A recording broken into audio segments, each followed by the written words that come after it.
이 시간 우리에게 주신 하나님의 말씀은 사도행전 25장 13절부터 22절까지 말씀입니다. 사도행전 25장 13절부터 22절까지 말씀입니다. 거룩하신 하나님의 말씀입니다.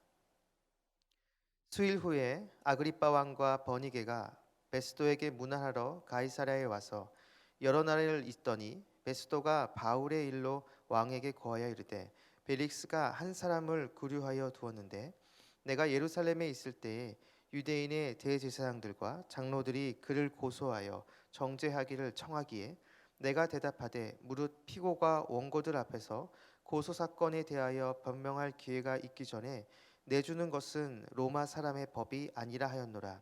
그러므로 그들이 나와 함께 여기 오매 내가 지체하지 아니하고 이튿날 재판 자리에 앉아 명하여 그 사람을 데려왔으나 원고들이 서서 내가 짐작하던 것과 같은 악행의 혐의는 하나도 제시하지 아니하고 오직 자기들의 종교와 또는 예수라 하는 이가 죽은 것을 살아 있다고 바울이 주장하는 그 일에 관한 문제로 고발하는 것뿐이라. 내가 이 일에 대하여 어떻게 심리하는지 몰라서 바울에게 묻되 예루살렘에 올라가서 이 일에 신문을 받으려느냐 한즉 바울은 황제의 판결을 받도록 자기를 지켜주기를 호소하므로 내가 그를 가이사에게 보내기까지 지켜두라 명하였노라 하니 아그리빠가 베스도에게 이르되 나도 이 사람의 말을 듣고자 하노라. 베스도가 이르되 내일 들으시이다 하더라. 아멘.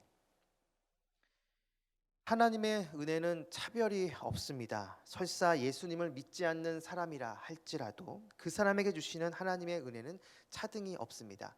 이것을 잘 보여주는 성경 구절이 마태복음 55장 45절인데요. 이는 하나님이 그 해를 악인과 선인에게 비추시며 비를 의로운 자와 불의한 자에게 내려주심이라. 아멘.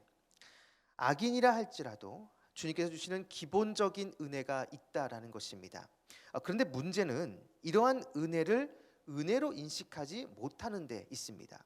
의인은 아주 작은 것이라 할지라도 그것에 하나님의 은혜를 깨닫고 그것을 감사하는데 악인은 그 은혜를 은혜로 보지 못한다는 것이죠. 그저 그냥 당연한 것으로 생각합니다. 악인의 불행이 바로 여기에 있는 것이죠. 오늘 본문도 이것과 비슷한 것을 보여줍니다. 본문에서 바울은 지금 가이사랴에 잡혀 있고 그로부터 2년이란 시간이 흘렀습니다. 그 사이에 총독도 바뀌게 되죠. 벨릭스에서 베스도로 바뀌게 됩니다. 2년이란 시간이 점점 흐르는 그 동안 바울은 아무것도 하지 못하고 있습니다. 인간적으로 봤을 때 지금 바울은 그냥 시간을 낭비하고 있는 것처럼 보입니다. 빨리 감옥에서 나가서 그가 평소에 꿈꿔왔던 로마에 가서 복음을 전해야 될 텐데 지금 전혀 그러고 있지 못하고 있습니다. 바울의 삶에서 이 2년이란 시간이 그냥 무의미하게 흘러가는 것처럼 보이고 있는 것이죠. 그런데 여러분, 이 2년이란 시간은 사실 하나님의 섭리와 계획 안에서 지금 바울에게 허락된 것입니다. 만약 우리 생각대로 바울이 감옥에 들어가서 얼마 있지 않아 바로 출소했다면 바울의 생명은 위험에 처했을 것입니다. 바울을 죽이기까지 먹지도 마시지도 않겠다고 하는 사람들이, 그 맹세한 사람들이 40명이나 됐기 때문이죠. 이러한 도끼 어린 눈을 가진 사람들이 즐비한 상황에서 만약 바울이 감옥에 들어가서 바로 출소했다면 바울은 로마에 가지도 못하고 암살당했을 것입니다. 이렇게 본다면 이 2년이란 시간은 바울을 향한 하나님의 은혜임을 알 수 있습니다. 바울을 지켜주시기 위한 하나님의 역사하심이었던 것이죠. 더군다나 로마로 가는 그 방법도 로마 병사들의 호의를 받으며 가게 됩니다. 이 모든 것이 하나님의 섭리 안에서 작동한 은혜였던 것이죠. 게다가 바울이 잡힌 이 2년이란 시간 동안 많은 학자들에 의하면 이 사도행전을 기록한 누가가 이곳저곳을 다니면서 예수님에 대한 자료를 수집했을 것이라 추측합니다. 누가가 쓴 누가복음엔 다른 복음서와 다르게 예수님의 어렸을 때의 상황이 기록되어 있는데 이것도 어쩌면 이 누가가 바울이 잡혀 있었던 이 2년이란 시간 동안 직접 예수님의 육신의 어머니인 마리아를 만나서 정보를 얻은 것이라 추측합니다. 결국 이 2년이란 시간은 바울에게도 그렇고 지금 이 사도행전을 기록하고 있는 누가에게도 하나님의 은혜였음을 알게 됩니다. 겉으로 볼 때는 그냥 무의미하게 흘러가는 시간처럼 보였지만 실상은 바울과 누가에게 주시는 하나님의 은혜의 시간이었던 것이죠. 그런데 이 2년이란 시간이 바울과 누가에게만 은혜의 시간이었던 것은 아닙니다. 오늘 본문에 나오는 베스도와 아그리빠 왕에게도 은혜의 시간이었습니다. 오늘 본문은 새로 부임한 총독 베스도와 아그리빠 왕 그리고 그의 여동생 버니게가 만나는 장면을 보여줍니다. 베스도는 로마에서 파견된 총독이고 본문에 나오는 아그리빠 왕은 사도행전 12장에 나오는 헤롯 아그리빠 1세의 아들로 당시 로마 황제 네로로부터 가이사랴 빌립보 지역과 갈릴리 호수 주변을 다스릴 수 있는 권한을 부여받은 사람입니다. 그렇다면 오늘 본문에 나오는 이 사람들은 당시 이스라엘을 다스리는 이스라엘 최고의 권력자들인 것을 알게 됩니다. 그런데 지금 이들이 서로 만나서 이야기를 하고 있는 것이죠. 만나서 하는 그 이야기의 내용은 베스도가 새로 부임하게 돼서 만나게 된 바울에 대한 이야기입니다. 유대인과 다툼이 있는 바울이 지금 로마로 가서 로마 황제의 재판을 받게 됐다는 이야기이죠. 자, 이 이야기를 들은 아그리빠가 바울의 말을 듣고 싶다라고 말을 합니다. 그래서 내일부터 시작되는 본문에는 바울이 이들 앞에서 자신이 예수님을 만난 이야기, 즉 복음을 선포합니다. 사랑하는 여러분, 이 2년이란 시간이 흘러서 드디어 바울은 로마로 떠나게 됩니다. 그런데 바울이 로마로 떠나기 직전에 있었던 사건이 바로 오늘 본문과 내일부터 보게 될 내용입니다. 바울이 이들에게 복음을 선포하는 내용이죠. 우리가 지금까지 바울의 관점에서 사도행전을 보고 있지만 이것을 조금 달리해서 오늘 본문을 보게 되면 이 2년이란 시간이 흐르게 된 것은 어쩌면 당시 최고 권력자인 베스도와 아그리빠 왕 그리고 버니게에게 복음을 듣게 하기 위한 하나님의 은혜라고도 볼 수 있습니다. 이들 최고 권력자에게 예수 그리스도의 생명의 복음을 듣게 하기 위해서 지금 바울이 2년 동안 가이사랴 감옥에 갇히게 된 것으로 볼 수 있다는 것이죠. 그래서 하나님이 정하신 그 때가 됐을 때 바울을 통해 지금 이들이 한자리에서 복음을 듣게 된 것입니다. 자, 이렇게 본다면 이 2년이란 시간은 그냥 흘러간 그 시간이 아닌 베스도와 아그리빠와 그리고 버니게 모두에게 베풀어 주신 하나님의 은혜의 시간임을 알게 됩니다. 그런데 문제는 우리가 나중에 살펴보겠지만 이들은 이 복음을 거부합니다. 2년이란 시간을 흐르게 해서 정말 때가 됐을 때 하나님의 때가 됐을 때 이들에게 복음을 듣게 해주었건만 이들은 이 하나님의 은혜를 은혜로 알아차리지 못합니다. 이들은 자신들이 최고 권력자이라는 그 사실로 바울의 운명을 좌지우지할 수 있을 것이라고 생각을 했겠지만 실상은 바울의 복음을 듣고 난 자신들의 반응이 자신들의 운명을 좌지우지할 것인지를 알아차리지 못했습니다. 이들에게 내미신 하나님의 은혜의 손길을 거부한 것이죠.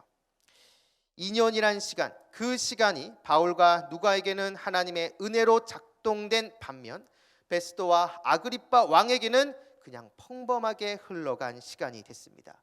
구원의 선물을 주셨지만 그 선물의 가치를 깨닫지 못한 것이죠. 설교 서두에 마태복음 5장 45절을 이야기하면서 의인과 악인 모두에게 하나님의 은혜가 있다라고 말씀을 드렸습니다. 그 은혜에는 차별이 없습니다. 그런데 문제는 악인들은 그 은혜를 은혜로 인식하지 못한다는 데 있습니다. 하찮고 아무것도 아닌 것으로 알죠.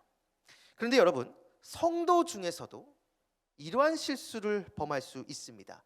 예수를 믿는다라고 말은 하고 세상에 빠져 주님과 깊은 교제를 계속해서 소홀히 하게 된다면 순간순간 주시는 그 하나님의 은혜를 은혜로 알지 못하고 그냥 너무나 당연한 것으로 심지어는 하찮게 여기게 된다는 것입니다.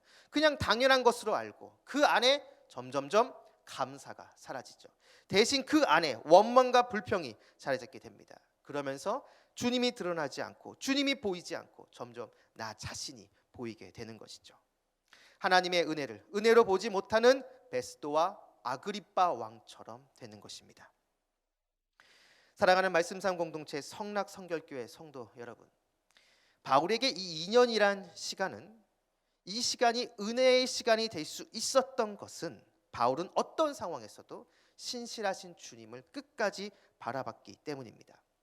자신이 주님의 인도하심 아래에 있고 주님께서 지금도 자신을 이끌고 계시다는 그 확신이 있었기 때문입니다. 그래서 이 2년이란 시간 동안 상황이 바뀌지 않는 것처럼 보인다 할지라도 주님께서 자신을 위해 일하고 계심을 확신할 수 있었던 것이죠. 그래서 이 2년이란 시간 동안 감옥에 있으면서도 바울은 원망과 불평을 하지 않았던 것입니다. 어떠한 조급함도 보이지 않았습니다. 나와 함께 하시며 나를 인도하시는 주님을 끝까지 신뢰했기 때문입니다. 우리 역시 주님께서 나와 함께 하시고 지금도 나를 인도하신다는 그 믿음 안에서 살아가야 됩니다.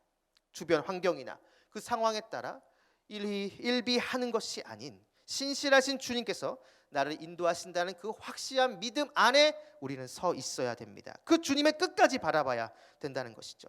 그렇게 할 때 나에게 허락된 그 모든 시간이 그냥 무의미하게 흘러가는 시간이 아닌 순간순간 나에게 주시는 하나님의 은혜의 시간임을 깨닫게 될 것입니다. 바라기는 이곳에 계신 여러분 모두가 오늘 이 말씀 기억하시면서 모든 시간 속에서 나에게 내미시는 주님의 그 은혜의 손길을 붙잡고 어떤 상황 속에서도 신실하신 그 주님을 끝까지 바라보고 끝까지 의지하며 끝까지 신뢰하는 저와 여러분 우리 모두가 되기를 주님의 이름으로 축원합니다. 기도하겠습니다. 우리의 모든 것 되시는 아버지 하나님, 모든 상황 속에서 베풀어 주시는 주님의 은혜를 볼 수 있는 눈을 허락하여 주옵소서. 주님께서 나와 함께 하시고 나를 인도하고 계신다는 확고한 믿음 안에서 살아가게 하옵소서. 그래서 모든 시간이 나를 위한 주님의 은혜의 시간이요 주님께서 베풀어 주신 축복의 시간임을 깨닫게 하여 주옵소서. 감사드리며 예수님의 이름으로 기도드립니다. 아멘. 이 시간 다음과 같은 기도 제목으로 함께 기도드리시겠습니다. 지금 들은 말씀이 내 삶으로 이어지게 하옵소서. 하나님의 말씀이 우리 삶으로라는 표대로 거룩한 말씀이 우리 삶에서 역사하는 한 해가 되게 하옵소서. 말씀상 공동체 성락성결교회 성도님들이 매일의 말씀 묵상으로 주님과 깊은 교제를 갖게 하옵소서. 이번 주말에 있을 10교구 다음 세대 소년 요셉 겨울 수련회를 축복하시고 함께 예배하는 기쁨을 누리게 하소서. 코로나19로 고통받는 환우들과 자영업자들을 긍휼히 여겨주시고 이 상황이 속히 회복되는 은혜를 주옵소서. 이 시간 함께 나눈 공동 기도문과 각자 가지고 나온 개인의 기도 제목을 놓고 기도하신 후에 삶의 자리로 나아가도록 하겠습니다. 기도하시겠습니다.